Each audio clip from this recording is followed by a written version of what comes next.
Hai teman-teman, selamat sore. Jumpa lagi sama aku. Aku mau bacain bukunya Not Sleep Behind, 135 hari terakhir bersama Elena, gadis cilik penderita kanker otak. Sore ini sekitar pukul 4:58, hampir jam 5 sore.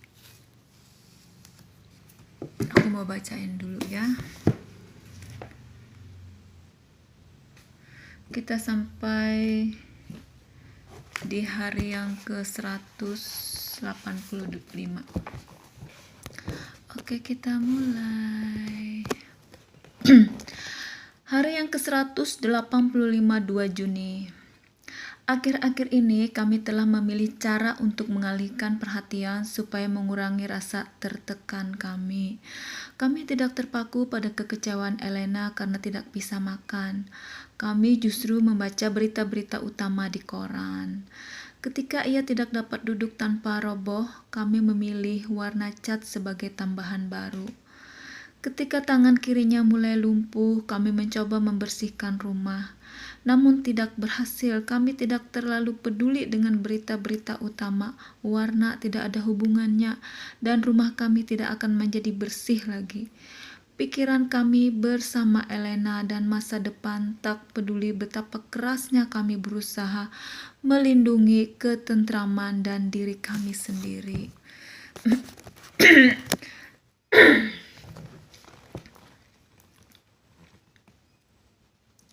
Beginilah rasanya menjadi tak terkendali yang sangat menyakitkan. Lagi pula sejak awal kehidupanmu, kau diajarkan bahwa jika kau berbuat baik, maka kebaikan akan datang padamu. Ketika kau membuang sampah, maka kau akan mendapat uang saku. Nilai pelajaran bagus dijanjikan es krim, namun ternyata kendali adalah satu-satunya yang membantu. Sekarang kami betul-betul mengerti betapa kecil kendali yang kami miliki terhadap hidup kami. Ketika kami melihat Elena, kami bertanya-tanya, apa yang salah dalam tindakan kami? Dapatkah kami memperbaikinya? Atau ingin mempercayai bahwa kami telah hidup tanpa dosa dan berbuat baik terhadap sesama? Tetapi aku masih bertanya-tanya, mungkinkah kami dapat berbuat lebih banyak lagi? Itu adalah dugaan yang menggelikan, tak terjadi dengan alasan apapun pada orang-orang tertentu. Tetapi di balik benakmu, kau tidak dapat mengguncangkannya. Kau tidak akan mau walau orang sering mengatakan padamu yang sebaliknya. Namun kau ingin hal itu menjadi kenyataan. Bukan karena kau ingin menemukan kesalahan dalam dirimu, dosa tidak ada hubungannya dengan itu, walau banyak orang menghubungkannya dengan hal itu. Namun kau tetap menginginkan hal itu menjadi kenyataan karena itu akan memberi makna hidup dan keyakinan yang kau perlukan. Lagi pula, jika kehidupan itu tentang konsekuensi dan derma, kau akan kembali memegang kendali. Kau akan bisa menerima tragedi dengan dasar dosa lalu menyempurnakan diri untuk mengejar keberuntungan. Kau tidak akan takut pada kehidupan dan mempertanyakan hari esok karena kehidupan bisa kau atur. Dan saat melakukannya, waktu tidak ada batasannya dan tanpa nilai sejati. Perbuatan baik artinya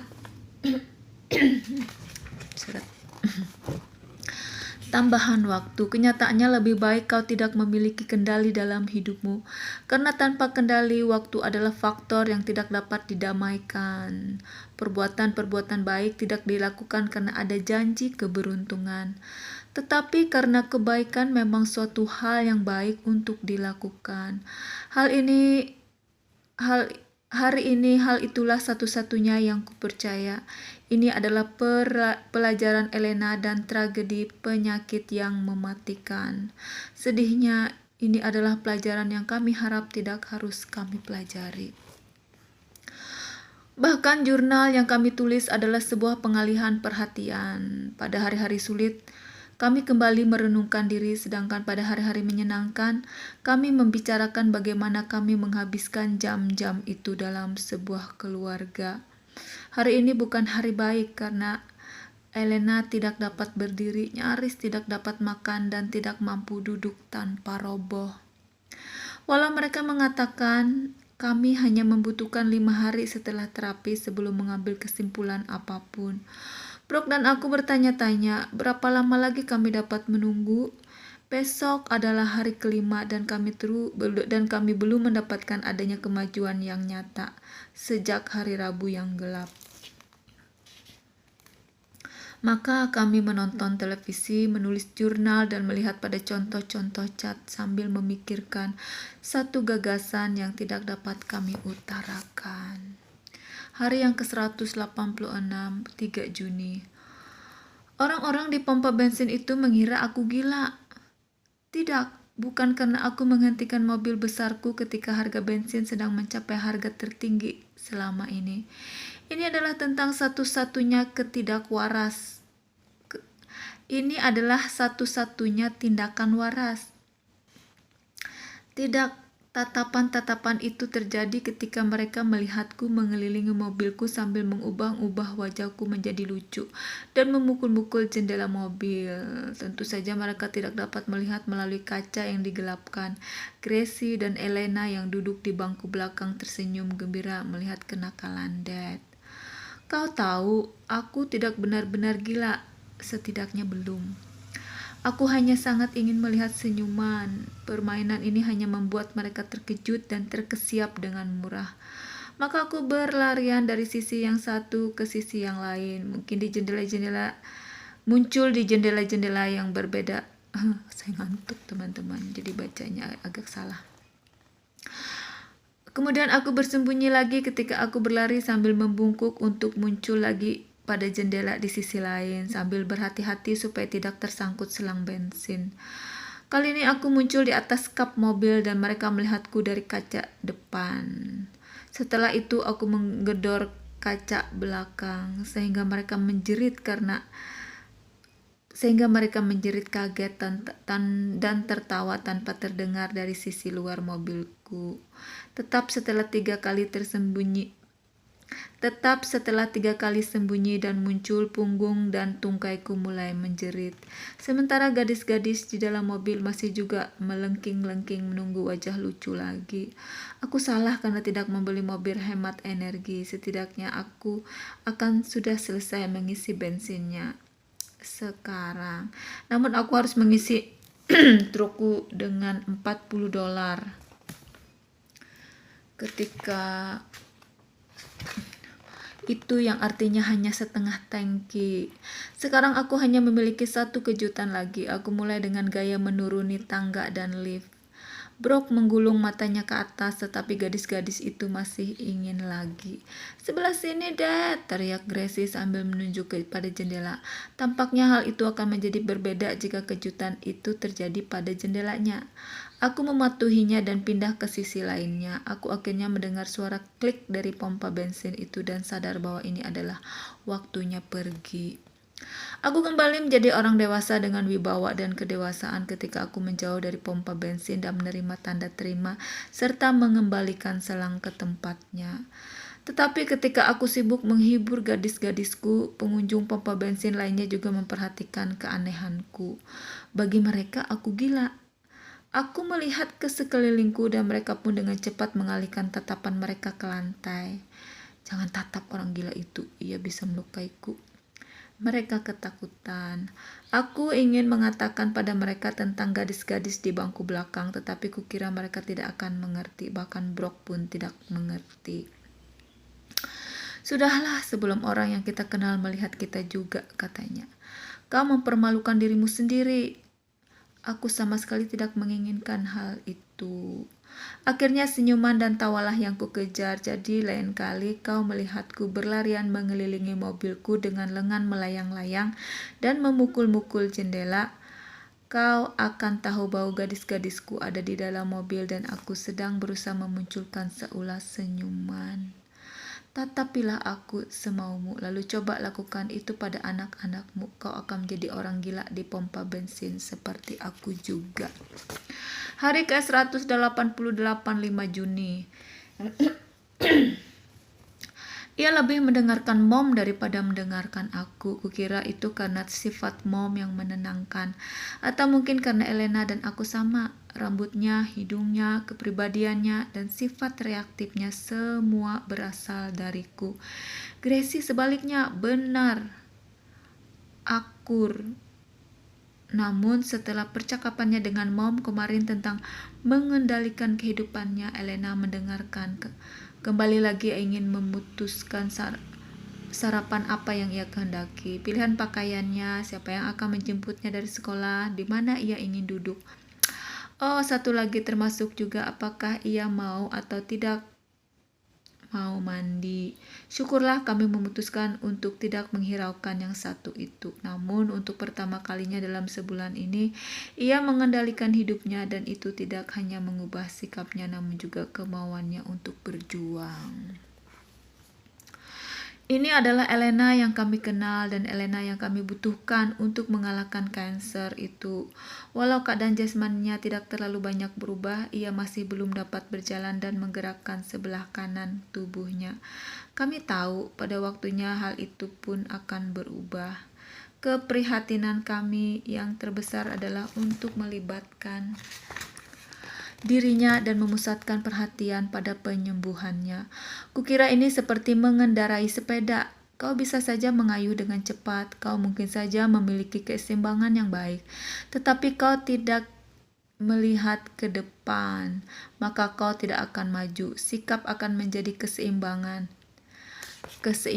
kekerasan kepalanya adalah tungkai pengayuh sepeda itu. Tetapi pertempuran kami berikutnya adalah menjaga pandangannya pada masa depannya. Bahkan bagi kami ini pun akan sulit. Lagi pula karena telah diberitahu bahwa ia tidak akan memenangkan pertarungan ini, maka sulitlah bagi kami untuk memikirkan besok. Tetapi itulah yang harus kami lakukan jika kami ingin meyakinkan Elena tentang masa depannya. Malam ini untuk pertama kalinya kami memulainya.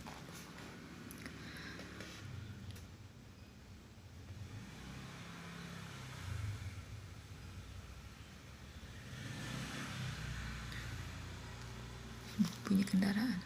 Di bawah naungan di lapangan tenis dekat rumah, Gracie bermain di area bermain di dekat kami.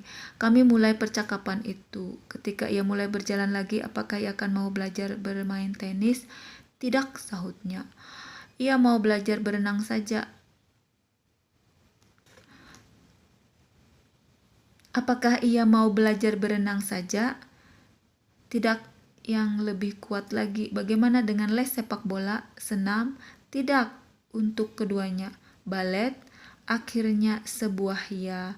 Sekarang kami memiliki titik mulai. Apakah ia ingin memulainya pada musim panas ini? Ia menatap kami seolah kami gila. Lagi pula apakah kami mengira ia dapat berjalan lagi dalam waktu sesingkat itu? Kami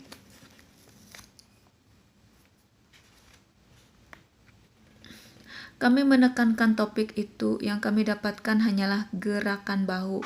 Aku tidak tahu. Demikian juga kami, namun itu tidak penting. Setidaknya ia sekarang tahu bahwa ia memiliki kemungkinan itu. Karena ia tahu bahwa ia mungkin akan mengikuti les balet pada musim panas mendatang. Ia akhirnya setuju menjalani terapi. Ia akan berusaha untuk berjalan lagi, tidak hanya hari ini. Kami percaya itu.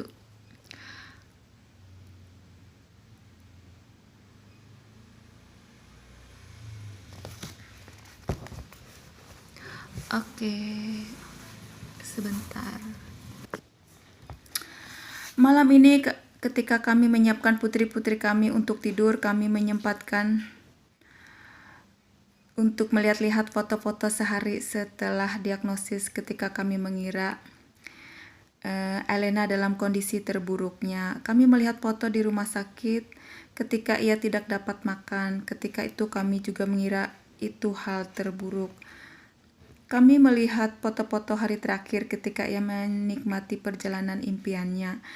Di sana kami tahu keadaannya buruk sekali. Itu juga hari ketika kami mengerti bahwa kemajuan mulai terjadi. Tetapi satu hal yang sama pada setiap foto adalah bahwa keadaan Elena ketika itu ternyata bukan keadaan terburuknya. Seperti juga hari ini, suatu hari kelak kami akan melihat foto-foto hari ini dan melihat betapa gembira dan bersemangatnya ia ketika kami duduk di tepi lapangan tenis dengan matahari yang ceria. Atau untuk pertama kalinya kami mungkin benar, maka ini adalah keadaan Elena yang terburuk. Kami tidak tahu, tetapi selama kami merencanakan untuk yang terbaik baginya, kami tidak mungkin salah. Seperti yang sebelumnya, kami tidak akan pernah mampu memperkirakan seperti apa keadaan terburuk itu. Mendaftar ke sekolah balet kami datang. God bless you. Selamat sore, selamat beristirahat. Love you all. Bye-bye.